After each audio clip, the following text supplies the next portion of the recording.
everyone, welcome to the Ramanujam School of Studies 0 to Infinity.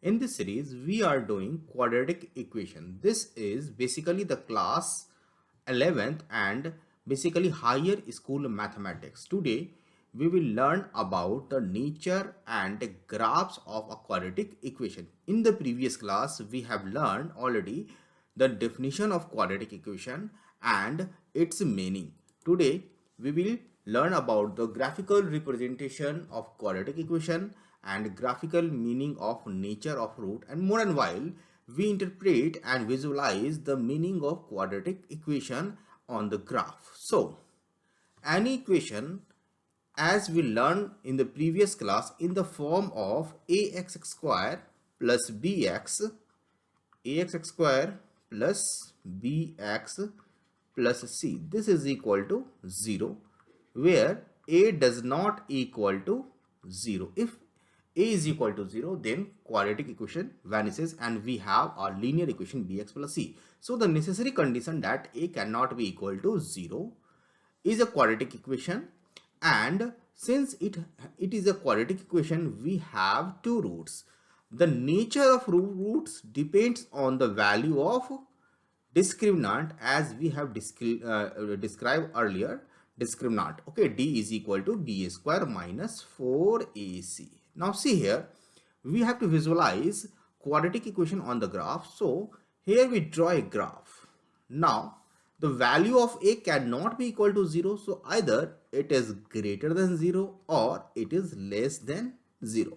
So whenever a is greater than 0, that is the value of a is 0 more than 0, that is 1, 2, 3, or in fraction, we have a graph of shape like upward concave, like this, right? Why this is upward concave? When we discuss about the tracing of curve and maxima minima, at that time we visualize, we explain why this is upward. And if a is less than 0, so this is a is greater than 0, and if a is less than 0, the graph is like downward concave, that is in this case a is greater than 0. So if we have to draw a graph 3x square plus 2x plus 5, suppose we have to draw the graph of this quadratic equation. Now whatever be the nature of root, we will discuss later. Here we see that a is 3, so graph is like upward concave. Okay, so when a is greater than 0, graph of the quadratic equation is upward concave. When a is less than 0, the graph of the quadratic equation is downward concave. Now moving to the next slide, graph of quadratic equation of imaginary roots. So previously here in the first slide we have the real roots. So real roots means, what do you mean by roots? Roots means, if we draw a linear equation, suppose we have to draw 2x plus 5y, this is equal to 6, suppose. So if we draw this equation, we get a graph which is linear, having slope like this, and this line, this is a straight line curve, and this line intersect at particular point, suppose here on x-axis. Where this straight line or equation cut the x-axis, we get the real root. It means that point on the x-axis also lies on the given curve, so that point must be satisfied by the equation of curve. So here if we have real root and we have the equation ax square plus bx plus c, and for the real root d must be greater than 0 or equal to 0. So when d is greater than 0, we have two distinct roots. It means the curve, if we trace, cut the x-axis at two different points when d is greater than 0. So if a is greater than 0 and d is greater than 0, so the position of relative position of graph is like this, right? So this is upward concave for a is greater than 0, or and for d is greater than 0, it cut at 2 points, so this is x1 and this is x2. Now, what is the position of this curve? This curve is entirely right to the y-axis, or y-axis just in between of the both 2 point x1 and x2, or or curve is just outside of the left of the y-axis like this. So these three conditions will happen when a is greater than 0 or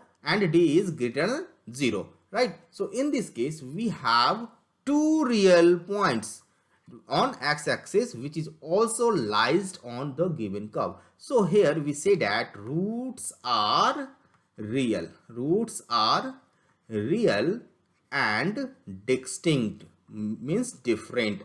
Both roots are different. So these are the relative position of the real roots. Now if we say that the imaginary, what is the condition of imaginary root? Now when we get the imaginary root, we have a is greater than or 0 or a is less than 0. When a is greater than 0 or less than 0, we have two conditions. D is greater than 0. In this case we have distinct root, real root, and if D is less than 0, as we see in previous class, roots are imaginary. So roots are imaginary. Now what do you mean by roots are imaginary? It means that if we trace the curve, these curve do not intersect x-axis. Either it moves upward on the x-axis or downward on the y-axis, right? Or downward to the x-axis. So this is for a is greater than 0, and this is also for a is less than 0. And in this case, in both cases, discriminant may be discriminant is less than 0, and in this case discriminant is also less than 0. So when discriminant is less than 0, the curve does not intersect x-axis. It means there is no any point on x-axis which also lies on the given curve. So this is the concept behind the imaginary root. Now relative position of the imaginary roots curve, so like it may be like this, it may be like this, or it may be like this. In each cases it never intersect x-axis.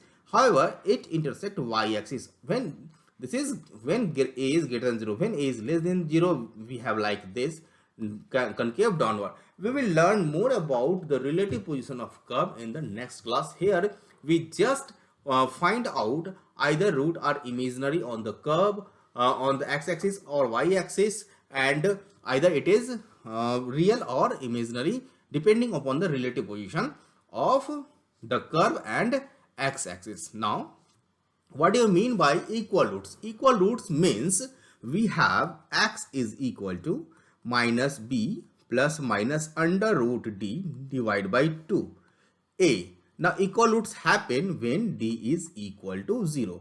Now as we know that when roots are equals, we have roots are minus b over 2. As here we get only one value of x, and as we know that a quadratic equation has two roots, so this one root is repeated one. Okay, now in this case if we draw the curve like this, the curve of quadratic equation just touches the x-axis when a is greater than 0. So the shape of the curve is like this, touching the x-axis, and when a is less than 0, the shape of curve like this when it is touching when a is less than 0. Now relative position is again the curve is like this. So y-axis is in between the curve, and y-axis may be left side of the y-axis. Curve may be the left side of y-axis. So whatever be the relative position of curve